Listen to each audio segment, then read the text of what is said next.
بسم اللہ الرحمن الرحیم۔ السلام علیکم ویئرز، امید ہے آپ سب خیریت سے ہوں گے اور دعا ہے خالق کائنات سے کہ اللہ آپ کی تمام تر پریشانیوں کو دور فرمائے، آپ کی رزق و روزی میں خیر و برکت عطا فرمائے، آپ کو اپنی بارگاہ سے بہترین رزق عطا فرمائے، آمین ثم آمین۔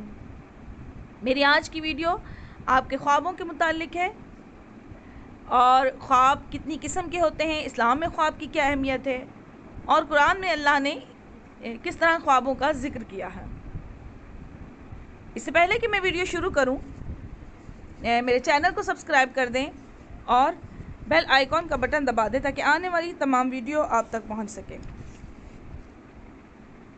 خواب بچے، بوڑھے، جوان، مرد، عورت سبھی دیکھتے ہیں اور مختلف قسم کے خواب دیکھتے ہیں، لیکن ہمیں یہ کس طرح معلوم ہو کہ کون سا خواب کس نوعیت کا ہے اور اس کی کتنی اہمیت ہے؟ تو اس کے لیے میں آپ کو امام جعفر صادق علیہ السلام کی حدیث بیان کر دوں کہ امام نے فرمایا کہ خوابوں کی 4 اقسام ہیں۔ ایک قسم خوابوں کی وہ ہے کہ جب آپ کسی بیماری میں مبتلا ہوتے ہیں، آپ کو کوئی پیٹ درد ہے، گیس ہے، تو اس کی وجہ سے آپ خواب دیکھتے ہیں، چاہے وہ ڈراؤنا خواب ہے، کسی بھی قسم کا ہے، تو اس کی کوئی بھی اہمیت نہیں ہے، اس کی وجہ سے آپ پریشان نہ ہو۔ جب بھی کوئی برا خواب دیکھیں تو یہ دیکھ لیں کہ کہیں آپ کو کوئی تکلیف پیٹ میں تو نہیں تھی، آپ کسی دماغی ذہنی اذیت کا شکار تو نہیں تھے جس کی وجہ سے آپ کو یہ خواب آیا۔ دوسری قسم خوابوں کی یہ ہے کہ انسان پریشان ہے، آپ کو معلوم ہے انسان بہت پریشان ہوتا ہے کبھی کبھی، اور وہی پریشانی جو انسان سوچتے سوچتے سو جاتا ہے اسی کو آپ خواب میں دیکھ لیتے ہیں۔ تو اگر آپ اس قسم کا پھر کوئی خواب دیکھ رہے ہیں اور پھر آپ یہ دیکھ لیں کہ آیا آپ کسی پریشانی میں مبتلا تو نہیں تھے، اگر اس طرح آپ تھے تو پھر آپ اس خواب کو کوئی بھی اہمیت نہ دیں، پریشان نہ ہوں۔ تیسرا خواب شیطانی خواب ہوتا ہے جو ہمیں دکھاتا ہے شیطان، اور اس کی بھی کوئی اہمیت نہیں ہے۔ اگر آپ کو اس طرح کے خواب آتے ہیں شیطانی تو آپ بالکل پریشان نہ ہوں۔ ایک تو میں آپ کو بتاتے چلوں کہ امام نے فرمایا کہ جو شیطانی خواب ہوتے ہیں یا ڈراؤنے خواب ہوتے ہیں جن کی وجہ سے کسی مومن کو اذیت اور تکلیف پہنچتی ہے تو اللہ اس کے بدلے میں بھی مومن کے گناہوں کو معاف کر دیتا ہے، تو اس لیے آپ پریشان نہ ہو۔ کچھ حاملہ خواتین ہوتی ہیں وہ بھی ڈراؤنے خواب دیکھتی ہیں، ان کو ساری رات ڈراؤنے خواب آتے ہیں اور وہ بڑی پریشان رہتی ہیں، تو ان خوابوں کی بھی کوئی اہمیت نہیں ہوتی۔ اگر آپ کو اس قسم کے کوئی خواب آ رہے ہیں تو پھر میں آپ کو بتاؤں کہ آپ 7 مرتبہ آیت الکرسی پڑھیں، 3 مرتبہ چاروں کل پڑھیں، کسی میٹھے تیل پر دم کر کر رکھ لیں، اور 2 قطرے آپ روزانہ سونے سے پہلے وہ اپنے کان میں ڈال لیا کریں، انشاءاللہ تعالیٰ آپ نجات پا جائیں گے ان خوابوں سے۔ اب آتے ہیں چوتھی قسم کے خواب۔ چوتھی قسم کے خواب وہ ہوتے ہیں جو اللہ کی جانب سے مومن کے لیے کوئی نہ کوئی بشارت ہوتے ہیں، اور یہ خواب ہمیشہ صبح صادق کی وقت آتے ہیں، یعنی نماز فجر سے پہلے اور نماز تہجد سے نماز فجر تک کا جو ٹائم ہوتا ہے بیچ کا، جو اس درمیان میں خواب آتے ہیں وہ جو ہوتے ہیں سچے خواب ہوتے ہیں، اور وہ مومن کے لیے کوئی نہ کوئی بشارت ہوتی ہے۔ یہ یاد رکھیے گا، اللہ کبھی بھی مومن کو عذاب کی اطلاع نہیں دیتا۔ ہاں کبھی کوئی ایسا بھی ہوتا ہے کہ آنے والے واقعات میں سے کوئی واقعہ جو آپ کے ساتھ پیش آنا ہو، اللہ آپ کو اس سے پہلے سے ہی اطلاع دے دیتا ہے، آپ کو آگاہ کر دیتا ہے، آپ کے دشمن سے آگاہ کر دیتا ہے۔ تو اب اس میں مختلف نوعیت کے خواب ہوتے ہیں۔ اور ایک اور بات آپ کو بتاتی چلوں کہ جب آپ کسی بھی نبی کو، کسی ائمہ معصومین کو خواب میں دیکھیں تو یہ یاد رکھیے گا کہ جس طرح آپ نے ان کی نیند میں زیارت کی ہے اسی طرح آپ نے انہیں ان کی جاگنے میں زیارت کی ہے، کیونکہ شیطان کبھی بھی انبیاء اور ائمہ معصومین کی شکل میں خواب میں نہیں آتا۔ تو اس لیے آپ جو ہے اس کے لیے ہمیشہ یہ بشارتی خواب ہوتے ہیں، بڑے خوش نصیب ہوتے ہیں وہ لوگ جنہیں رسول خدا صلی اللہ علیہ وآلہ وسلم اور ائمہ معصومین علیہ السلام خواب میں آئے، یا آپ مدینہ جا رہے ہیں یا آپ مکہ جا رہے ہیں، تو یہ ایک طرح کی بشارتیں ہیں۔ انشاءاللہ تعالیٰ آپ نے جس نے بھی یہ خواب دیکھے ہیں تو ایک وقت وہ آئے گا کہ آپ خود اپنے قدموں سے چل کر ان کی بارگاہ میں پہنچیں گے۔ تو اگر کسی نے اس طرح کے خواب دیکھے ہیں تو ان کے لیے بہت بہترین بشارت بھی ہے، کیونکہ حدیث میں ہے کہ خواب مرد مومن کی نبوت کا 46واں حصہ ہے۔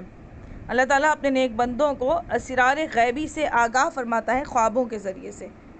اسلام میں خواب کی بہت زیادہ اہمیت ہے۔ اب چلیے قرآن کی طرف چلتے ہیں تو ہم دیکھتے ہیں کہ اللہ نے تمام انبیاء کو کوئی نہ کوئی معجزہ عطا کیا، اور اسی طرح جناب یوسف علیہ السلام کو اللہ نے خوابوں کی تعبیر کا علم عطا کیا تھا، اور سورہ یوسف میں آپ کو بہت سارے خواب نظر آئیں گے. جناب یوسف علیہ السلام کا خود کا خواب نظر آئے گا. اس کے علاوہ جب وہ قید خانے میں جاتے ہیں تو قید خانے میں 2 قیدیوں کا خواب آپ کو ملے گا جن کی تعبیر جناب یوسف علیہ السلام نے دی. پھر اس کے بعد عزیز مصر کا ایک خواب نظر آئے گا جس کی تعبیر دے کر جناب یوسف علیہ السلام جو ہے وہ قید سے رہا ہوئے اور پھر عزیز مصر بنے. تو اب آپ نے دیکھا کہ جناب یوسف علیہ السلام نے خواب بچپن جو دیکھا تھا اپنی بچپن میں، اس کی تعبیر کتنی جو ہے وہ آگے جا کر ملی. تو یہ بات یاد رکھیے گا کہ ہر خواب کی تعبیر ضروری نہیں ہے کہ آپ کو اسی وقت مل جائے. ہو سکتا ہے کہ آپ جو خواب دیکھ رہے ہوں اس کی تعبیر آپ کو کئی سالوں بعد ملے، اور اکثر ایسا بھی ہوتا ہے کہ کئی ہزار سال بھی لگ جاتے ہیں، کئی 100 سال بھی لگ جاتے ہیں ان کی تعبیر ہونے میں. آئیے ذرا دیکھیے کہ جناب ابراہیم علیہ السلام نے جو خواب دیکھا تھا کہ وہ جناب اسماعیل علیہ السلام کی گردن پر چھری چلا رہے ہیں.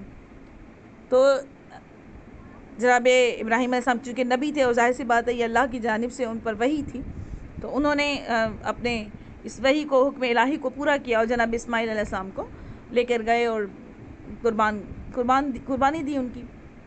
لیکن کیا ہوا کہ ان کی جگہ پر دمبا آ گیا، اور جناب ابراہیم علیہ السلام کو بڑا دکھ ہوا کہ شاید خدا کی بارگاہ میں ان کی قربانی قبول نہیں ہوئی. تو ارشاد رب العزت ہوا قرآن پاک میں کہ ابراہیم آپ پریشان نہ ہو، ہم نے اسے ذبح عظیم میں بدل دیا، ایک بہت بڑی قربانی میں بدل دیا. اب وہ بڑی قربانی کب ظاہر ہوئی کہ دیکھیے 10 ذی الحج کو حضرت اسماعیل علیہ السلام کی قربانی اللہ نے لی، اور پھر جناب اسماعیل علیہ السلام کی اولاد میں سے 5000 سال کے بعد کربلا کے میدان میں امام حسین علیہ السلام کی قربانی کی صورت میں ذبح عظیم جو ہے دنیا نے دیکھی. اب وہ قیامت تک جو سلسلہ جو ہے ان کے ذکر کا جاری رہے گا. تو دیکھیے کتنا عرصہ لگا اس خواب کی تعبیر کو. تو اس لیے کبھی پریشان نہ ہو، اور آپ جب کوئی خواب دیکھیں تو آپ اس کی تعبیر، اگر آپ نے کچھ بھی دیکھا ہے تو اگر آپ وہ کر سکتے ہیں تو وہ کر دیں، تو اور باقی پھر اللہ پر چھوڑ دیں.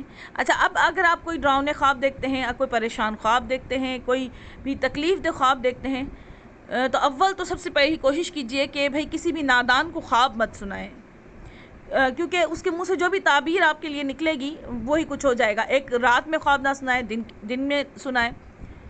دوسرا، اگر آپ کو کوئی خواب سنائے تو اسے ہمیشہ اچھی تعبیر دیں، کیونکہ ہمارے گھروں کی یہ روایت رہی کہ ہم جب اپنے بڑوں کو کوئی خواب سناتے تھے، کوئی تکلیف دہ کوئی خواب سناتے تھے، کوئی ڈراؤنا خواب سناتے تھے، تو ہمارے بزرگ ہمیں کہا کرتے تھے کہ بہت اچھا ہوگا، اللہ تمہارے لیے بہتر کرے گا، کیونکہ جو کچھ ہماری زبان سے نکلتا ہے وہی کچھ ہو جاتا ہے. اس لیے ہمیشہ کسی اچھے انسان کو خواب سنائیں تاکہ وہ آپ کو اچھی تعبیر دے، اور یہ نہیں کہ آپ پہلے ہی کسی کو سنا دیں، ان کے منہ سے جو بھی نکلے اور وہ ہو جائیں. اس لیے کبھی بھی یہ غلطی مت کیجیے گا. لیکن اس کے باوجود اگر آپ کے پاس کوئی بھی نہیں ہے کہ جسے آپ اپنا خواب سنائیں، تو آپ ایک میٹھی روٹی بنائیں، اس پر فاتحہ دلوائیں، وہ ہدیہ کر دیں جناب یوسف علیہ السلام کو، اور جناب یوسف علیہ السلام کو آپ خواب سنائیں اور ان سے تعبیر مانگیں کہ اے اللہ کے نبی، اللہ نے آپ کو علم خواب عطا کیا تھا، تعبیر کا خواب عطا کیا تھا، مجھے میرے اس خواب کی اچھی تعبیر عطا فرمائیں، اور اس روٹی کو آپ بچوں میں تقسیم کر دیں. انشاءاللہ تعالی اللہ کی بارگاہ سے آپ کو آپ کے خواب کی بہترین تعبیر ملے گی. میری دعا ہے آپ سب کے لیے کہ اللہ آپ کو ہمیشہ خوش رکھے، آباد رکھے. مجھے اپنی دعاؤں میں یاد رکھیے گا. اب میں اجازت چاہتی ہوں. اللہ حافظ.